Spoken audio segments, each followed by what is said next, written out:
Alright guys, how's it going? Welcome back. Well, today I'm in this second generation Volvo XC90 and I'm going to be trying to answer the question, should you buy one? Let's find out, shall we? Firstly, a bit of history. The Volvo XC90 was first released back in 2002 and it was a big hit. It was popular with almost everyone. Everyone apart from me. I don't like them at all. I could never see the appeal.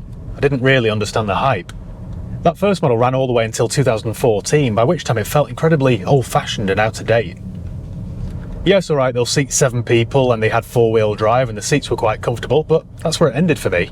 I didn't like the drive, the seating position, the sat-nav, the handling, the performance, the engine noise, didn't like the interior. It was quite a long list.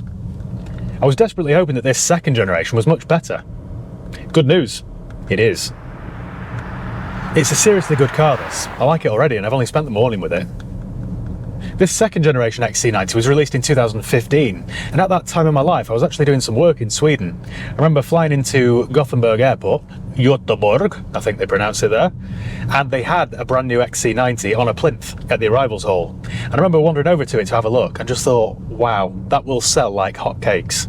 Sure enough, it did. Compared to the previous generation, this was just a breath of fresh air. It was like comparing chalk with cheese. It's a lovely looking car. I think it's a very handsome design, especially in this sporty R-design spec like this 2017 model I'm in today. There are 3 different trim levels. There's the base spec Momentum, which is the cheapest, there's the sporty R-design model like this, or there's the Inscription model, which is the most luxurious. I just think it looks classy and sophisticated. What I like most about it, I think, is that it looks expensive, but you don't feel like a show-off when you're in it. You'll feel as though you've done well in life, but it doesn't look like you've got more money than sense. It just has a certain Scandinavian charm. Nearly killed a bird then. Moving inside, it gets even better. The previous generation didn't have the best interior. It was as though they'd lifted it straight out of an early V70. Everything does look like a bit of an afterthought. It was fitted with the worst sat-nav system too, which was actually angled towards the floor. So it was only really suitable for people whose head sat directly on their shoulders with no neck. A little bit odd. Also, the sat-nav system had a remote control. I mean, can you imagine the person who thought that was a good idea? Everything about that first generation XC90, in my opinion, just felt like an afterthought. You'd expect better from Volvo. Anyway, this model's much better. The materials that they've used are very good. I like all the different colours and textures. Everything's very stylish and contemporary. I don't like the fact that things like the climate control are controlled on this touchscreen pad because it can be a little bit fiddly and distracting while you're on the move. Why not just have a simple button or rotary dial down here? No idea.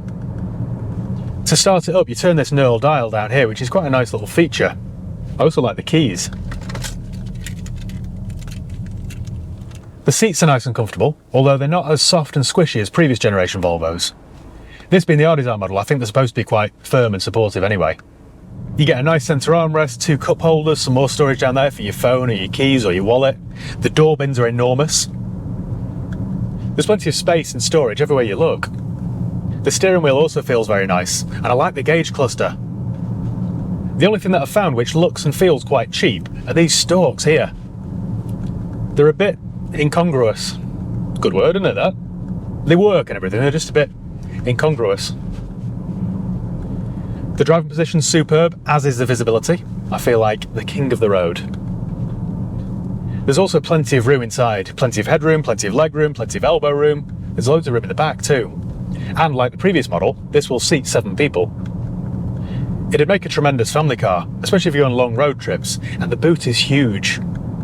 With the 6th and 7th seat folded flat, it offers 775 litres of space. And when all 7 seats are in place, you still get nearly 400 litres of boot space. And that, in a 7-seat SUV like this, it's practically unheard of. I love the big door mirrors, they're the size of a dinner plate. I also love the massive rear view mirror. It's almost as big as the one in my bathroom. It's all very clever, which is exactly what you'd expect from a Volvo, which is probably why I was so surprised with the previous XC90, because that wasn't clever or well thought out at all. One thing I will say though is that this feels like a big car. That's not to say it's difficult to drive, quite the opposite actually. The steering's nice and light, it's easy to place, easy to park, and there are plenty of driver aids, but there's no getting away from the fact that this is a big old bus. Naturally then, you'd expect a big old engine to go with it, wouldn't you? Well, no, not so much. All of them are only 2-litre 4-cylinders, which is a bit of a surprise, isn't it? There are a couple of petrols, including one with a plug-in hybrid system, which offers nearly 400 horsepower. That model's known as the T8. But if you don't like the idea of that, then you could go with a 2-litre diesel, like the one I'm in today. This one's known as the D5, which confusingly doesn't have a 5-cylinder engine like the previous D5s did. You wouldn't expect a 2-litre turbo diesel engine to pull a big Swedish tank like this, but it does a really good job. This model has 235 brake horsepower, so when you sting it, nothing's happening. A little bit of torque. Yeah, it's not too bad. I've just cut up there an Alfa Romeo Quadrifoglio, whatever they're called. Wait for it, look at this. I need to do a video with one of those. Oh yes.